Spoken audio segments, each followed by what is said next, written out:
আমি পিয়ালি। তো আজকে আমি চলে এসেছি 3টে বই নিয়ে কথা বলবো বলে। তো চলো শুরু করা যাক আজকের ভিডিও।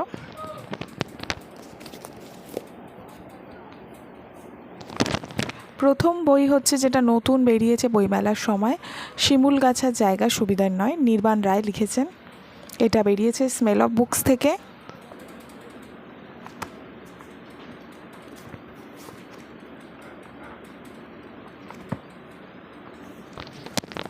এটার দাম হচ্ছে 399 টাকা। এতে দুটো গল্প আছে, দুটোই একই গল্প, মানে দুটো পার্ট, একটা গল্পেরই দুটো পার্ট আছে, উঁকি আর জীব। এবার বিষয়টা হচ্ছে যে এবার গল্পটার বিষয়বস্তুটা আমি একটু বলি। গল্পটি শুরু হচ্ছে শিমুলগাছা নামক একটি জায়গাকে নিয়ে, যেখানে দেখা যাচ্ছে যে একটি বাচ্চা হারিয়ে গেছিলো এবং বাচ্চাটা কী কী অভিজ্ঞতার মধ্যে দিয়ে গেছে, একটা অতিলৌকিক অভিজ্ঞতার মধ্যে দিয়ে বাচ্চাটা গেছে। হঠাৎ করেই বাচ্চাটা পরীক্ষায় বাজে ফল করেছিল বা স্কুলে একটা কিছু ঘটনা ঘটবে এবং তখন বাচ্চারা বাড়ি থেকে পালিয়ে যাবে, কারণ তার বাবা খুব মারবে এই ভয়ে সে পালিয়ে যাবে এবং তারপরে সে কী কী পরিস্থিতির মধ্যে দিয়ে পড়ে হারিয়ে যাবে। তারপর দেখা যাচ্ছে যে পিকু আসছে শিমুলগাছায় তার মায়ের সাথে। তার মা কলকাতা স্কুল থেকে ট্রান্সফার নিয়ে শিমুলগাছা স্কুলে চাকরি নিয়েছে এবং শিমুলগাছাতে মা ছোটোবেলা থেকে বড় হয়েছিল। এবার পিকুর মামা এরকম ছোটোবেলায় হারিয়ে যায়, মানে ওই যে বাচ্চাটা হারিয়ে গেছিলো ওই বাচ্চাটাই হচ্ছে পিকুর মামা। এবার দেখা যাবে পরবর্তীকালে দেখা যাবে যে কেন শিমুলগাছা জায়গাটা ভালো নয়। পিকু ওখানে থাকতে থাকতে পিকুর সাথে অনেকের বৃষ্টির বন্ধুত্ব হবে। তারপরে ওখানকার যে বাচ্চা বাচ্চা ছেলেরা আছে সেখানে স্কুলে ভর্তি হবে পিকু, তাদের সাথে একটা বন্ধুত্বের দল গড়ে উঠবে এবং সেখানে দেখা যাবে আস্তে আস্তে একটা একটা করে মানুষ এরকমভাবে মারা যাচ্ছে, নয়তো হারিয়ে যাচ্ছে। কী হচ্ছে তাদের সাথে, কেন এরম হচ্ছে, একটি অদ্ভুত জীবের বর্ণনা এখানে পাওয়া যাবে এবং সেই মৃত্যুর সন্ধান করতে করতেই শেষ পর্যন্ত কী হবে তাই নেই পুরো গল্প। এই দুটো গল্পই তাই নিয়ে হয়েছে। গল্পটা পড়তে আমার বেশ ভালো লেগেছে, খারাপ লাগেনি। লেখার ধরন বেশ ভালো ছিল, বইটার বাইন্ডিং কভার সবটাই খুব সুন্দর, লেখাও খুব ভালো ছিল। গল্পের বিষয়বস্তু অনুযায়ী তো বললামই, এটি একটি অতিলৌকিক গল্প যেটা মধ্যে অনেক কিছু উঠে এসছে, যেমন পিকুর একটা পরিবারের জায়গা উঠে আসবে, পিকুর প্রেম উঠে আসবে বৃষ্টির প্রতি, কিন্তু বৃষ্টি তেন্ডুয়াকে ভালোবাসতো, তেন্ডুয়ার সাথে তার একটা সম্পর্ক, এদের বন্ধুত্বের মধ্যে যে একটা ক্ল্যাশ আছে সেগুলো উঠে আসবে। শিমুলগাছা একটা ছোট মফস্বল গ্রাম মতন একটা জায়গা, সেখানকার কিছু মানুষের জীবনযাত্রা উঠে আসবে। তো আমার মোটামুটি বেশ ভালোই লেগেছে বইটার দাম 399 টাকা। এটা স্মেল অফ বুকস থেকে এবছর নতুন প্রকাশিত হয়েছে।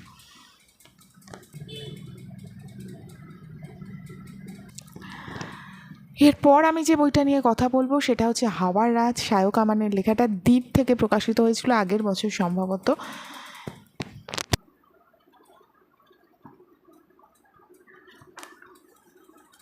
আচ্ছা, বইটার দাম হচ্ছে 300 টাকা।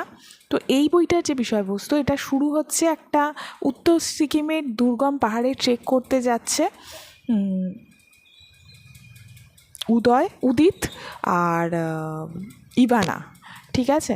এবার কেন ওরা ওরকম একটা দুর্গম জায়গায় ট্রেক করতে গেল তার পিছনে একটা গল্প আছে।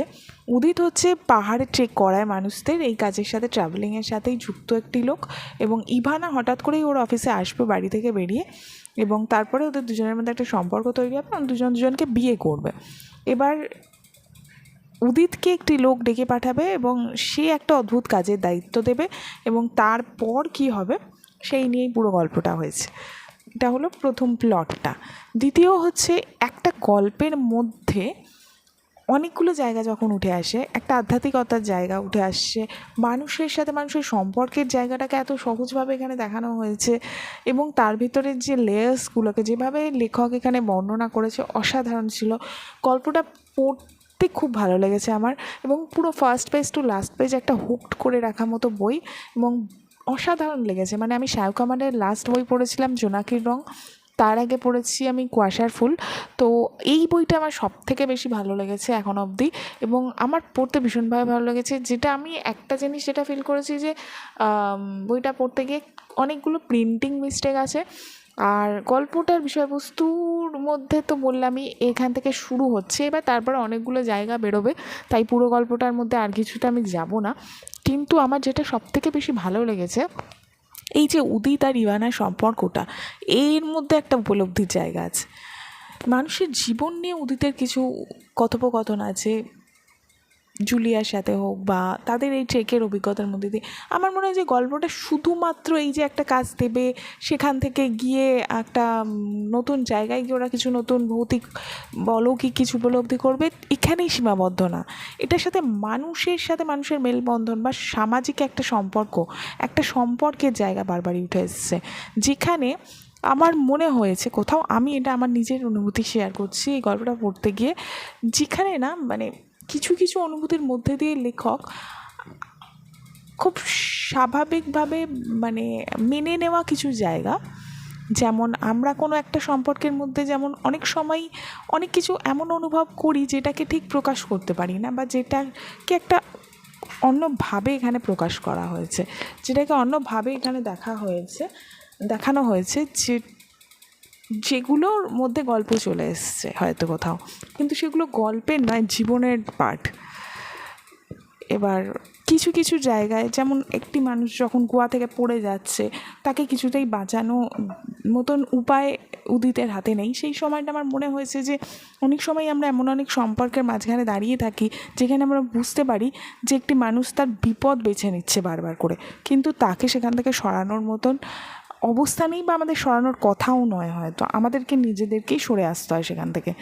বা কিছু কিছু সময় আমরা এমন কিছু মানুষের সাথে সম্পর্কে যাই, তখন দেখি যে তারা এমন এমন অনেক কিছু কাজ করছে যেগুলো আলটিমেটলি গিয়ে লাভবান হবে না, বা যেখানে কোনো আদৌ কোনো মানে নেই, কিন্তু সেগুলো আমরা বলতে পারি না অনেক সময়।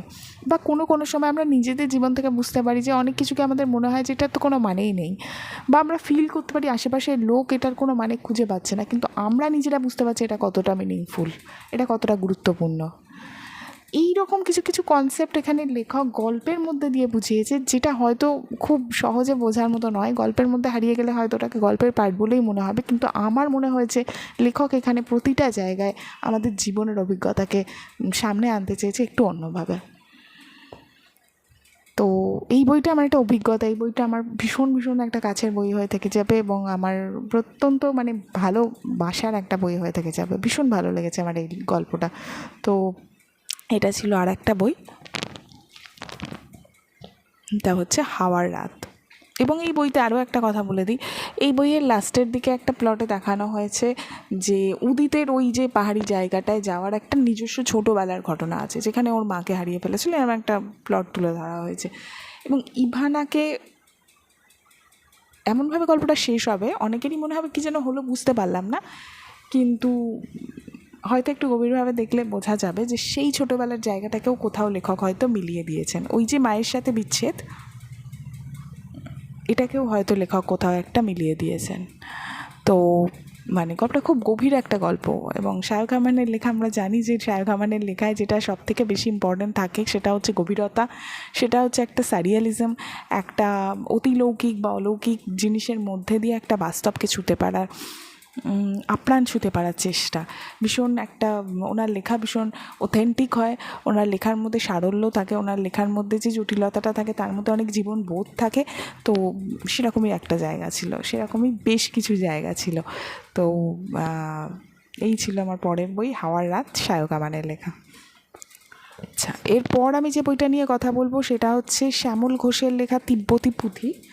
এই বইটি বসাক থেকে প্রকাশিত হয়েছে, এবং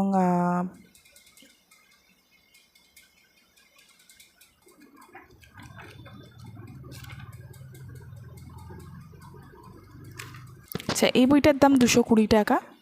এখানে যেটা লেখা আছে, কাঠমান্ডুর বইয়ের দোকানে এক বাঙালি পুস্তকপ্রেমী পেয়ে গেলেন এক প্রাচীন পুঁথি, অধুনা লুপ্ত ব্ল্যাক বোন ধর্মের মন্ত্র লেখা আছে সেখানে, আর আছে বিকট দর্শন সব মুখের ছবি। আশ্চর্য ব্যাপার, প্রতি পৃষ্ঠার মার্জিনে ফ্রিজিয়ান ভাষায় লেখা মাতৃদেবী কুবেলির বন্দনা। যার কাছে এই পুঁথি যায় সঙ্গে নিয়ে যায় ভয়ঙ্কর বিপদ, একের পর এক বিভৎস মৃত্যু। কী রহস্য লুকিয়ে আছে এই অভিশপ্ত পুঁথির মধ্যে? খ্রিস্ট জন্মের আগে এক উচ্চাকাঙ্ক্ষী ফ্রিজিয়ান রাজপুত্র কিসের খোঁজে সুদীর্ঘ বিপদসংকুল পথ পেরিয়ে এসেছিল তিব্বতে, তার সঙ্গে মাতা ফুবেলির যাজক কেন এসেছিল? পুঁথির রহস্য উদ্ধারে জড়িয়ে পড়লেন এক অধ্যাপক, এক তন্ত্রসাধক, এক লামা ও এক ভবঘুরে কালীভক্ত। একের পর এক রোমহর্ষক ঘটনার মধ্যে দিয়ে পরিসমাপ্তি হয় 2 সহস্রাব্দেরও বেশি পুরনো এক অভিশাপের। প্রাচীন ইতিহাস, তন্ত্র, লুপ্ত এক ধর্মমত এবং নানা অতিপ্রাকৃত ঘটনা বহুল দ্রুত লয়ের কাহিনী তিব্বতী পুঁথি। আচ্ছা, এইখানে দেখানো হয়েছে যে এরকমই বিনয়বাবু, যিনি নাকি বই পড়তে ভীষণ ভালোবাসেন, তিনি পৌঁছে যাবেন তার বউ, তার পরিবার নিয়ে। হ্যাঁ, তো তিনি পৌঁছে যাবেন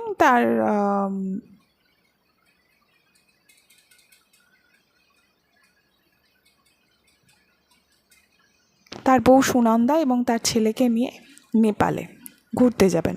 এবং সেখানে নেপালে যাওয়ার কী কারণ? নেপালে যাবেন তার কারণ হচ্ছে যে বিনয়বাবুরই এক নেপালি বন্ধু প্রফেসর অমাত্য তাকে একবার গল্প করেছিলেন যে কাঠমান্ডু শহরের থামেল অঞ্চলে আছে এক বইয়ের দোকান, যেখানে অনেক সময় পুরনো দুষ্প্রাপ্য বই পাওয়া যায়। এটা বিদেশিদের খুব প্রিয় এবং এর মধ্যে একটা ক্যাফেটেরিয়া আছে। তো এখানে অনেকেই বই নিয়ে অনেক সময় কাটায়। তো এই খোঁজ থেকেই আর কি বিনয়বাবু পৌঁছে যাবে নেপালে তার বউ আর ছেলেকে নিয়ে। তারপর আস্তে আস্তে কীভাবে তিব্বতীর পুঁথি পাওয়া যাবে, তার সাথে জড়িত ঘটনা, ইতিহাস, এগুলো উঠে আসবে এবং সেখান থেকে আরও কিছু পুরনো জায়গা উদ্ধার হবে এবং শেষ পর্যন্ত তিব্বতী পুঁথিটা পাওয়া যাবে কি না, পাওয়া গেলেও সেই তিব্বতী পুঁথি যার কাছেই থাকছে তার সেই কিছু না কিছু ভয়ঙ্কর মূর্তি দেখছে, মুখোশ দেখছে, এগুলো দেখছে রাত্রির বেলা। যেদিন রাত্রে বিনয়বাবুর কাছে ছিল, বিনয়বাবু এটাকে 4,000 টাকা দিয়ে কিনবেন এবং তখন বাড়িতে নিয়ে আসবেন, তখন একটা অলৌকিক ঘটনা ঘটবে রাতে। আবার ওই পুঁথিটা যেহেতু দুষ্প্রাপ্য, তাই জন্য দোকানের মালিক সেটাকে নিয়ে যাবে, পরের দিন জানা যাবে দোকানের মালিক মারা গেছে। এরকম নানা রকম ঘটনার মধ্যে দিয়েই এই ইতিহাসের একটা মীমাংসা বেরোবে এবং সেই জায়গা থেকেই পুঁথিটার কী হবে, শেষ পর্যন্ত কার কাছে যাবে, কী হবে, সেইটা নিয়েই এই গল্পটা। এই গল্পের অনেকগুলো পার্ট আছে তিব্বতী পুঁথির, পরবর্তী পার্টগুলো আমি পড়া শুরু করব। তো এটা একটা পড়েছি আমি এবং আমার ভালো লেগেছে। আমি যদিও এই বিষয়বস্তুর বই বেশি পড়ি না, কিন্তু আমার লেখার ধরন এবং গল্পটা যেভাবে এগিয়েছে, গল্পের যেভাবে বলা হয়েছে এবং অনেক ঐতিহাসিক জায়গা, অনেক ইনফরমেশন ছিল বলে গল্পটা কিন্তু আমার পড়তে ভালো লেগেছে এবং সেই কারণে আমি পরবর্তী পার্টগুলো পড়ব। তো এইটা ছিল আর একটা বই।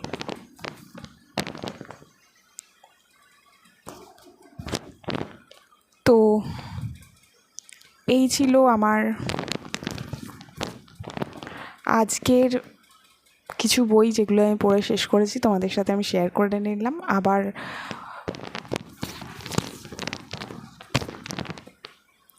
খুব তাড়াতাড়ি কথা হবে অন্য কোনো বই নিয়ে, অন্য কোনো ভিডিওতে। সবাই খুব ভালো থেকো।